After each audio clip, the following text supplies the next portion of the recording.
স্তম্ভকে নষ্ট করে দিতে চেয়েছে। এই বরগুনার ময়দানে আর কোনো ফ্যাসিস্টকে উত্থান হতে দেওয়া হবে না। পরিস্থিতির সৃষ্টির ঘোষণা দিয়েছে। আজকে সারা দেশের ন্যায় সারা দেশে জামাত ইসলামীর নেতৃত্বে যে 8 দল ঘোষণা দিয়েছে মাঠে থাকার, আজকে জামাত এবং শিবির বরগুনায় অবস্থান কর্মসূচি পালন করছে। আমরা দ্ব্যর্থহীন কণ্ঠে এখানে থেকে ঘোষণা দিতে চাই, এই জুলাই গাড়ি বন্ধ করে দেওয়া লাগে, আসলে গাড়ি বন্ধ করে দেওয়া লাগে। তারা ভুলুণ্ঠিত করতে চায়। আমরা দেখেছি গেল শেষ রাতের দিকে একটি ব্যানার পুড়িয়ে আমাদের জুলাই স্তম্ভকে নষ্ট করে দিতে চেয়েছে। এই বরগুনার ময়দানে আর কোনো ফ্যাসিস্টকে উত্থান হতে দেওয়া হবে না। আমরা বরগুনাবাসীকে সাথী নিয়ে এটা প্রতিহত করবো ইনশাআল্লাহ। মানবিক বাংলাদেশ বিনির্মাণে একটি ফ্যাসিস্ট মুক্ত বাংলাদেশ গঠন হবে ইনশাআল্লাহ। আমরা মাঠে আছি এবং বাংলাদেশ জামাত ইসলামীর পক্ষ থেকে যে কোনো কর্মসূচি সামনে আসবে আমরা পালন করবো ইনশাআল্লাহ।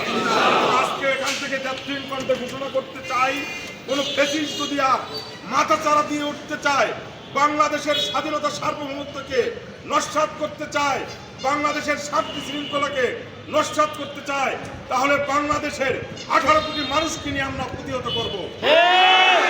আরেকটি কথা না বললেই নয়, আজকে একটি মানবিক বাংলাদেশ গঠন করার জন্য যে অবস্থা দরকার আমরা দেখতে পাচ্ছি, বাংলাদেশকে নিয়ে একটি ষড়যন্ত্র চলছে, আগামী নির্বাচনকে নিয়ে ষড়যন্ত্র চলছে।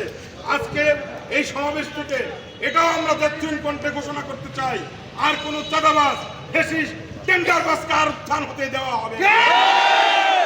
বাংলাদেশ একটি সুষ্ঠু নির্বাচনের জন্য, আগামী একটি সুন্দর বাংলাদেশ গঠন করার জন্য যেই ভূমিকা জামাত ইসলামীর নেওয়া দরকার আমরা সেই ভূমিকা পালন করবো ইনশাআল্লাহ।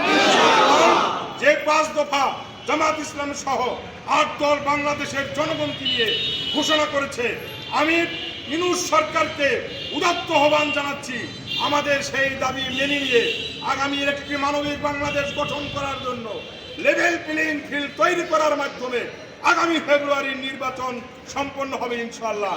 যদি এক্ষেত্রে কোনো ষড়যন্ত্র করা হয়, এই নির্বাচন নিয়ে কোনো ষড়যন্ত্র করা হয়, তাহলে বাংলাদেশের 18 কোটি মানুষকে নিয়ে জামাত ইসলামের নেতৃত্বে এই 8 দল বাংলাদেশে তার দাঁত ভাঙা জবাব দেবে।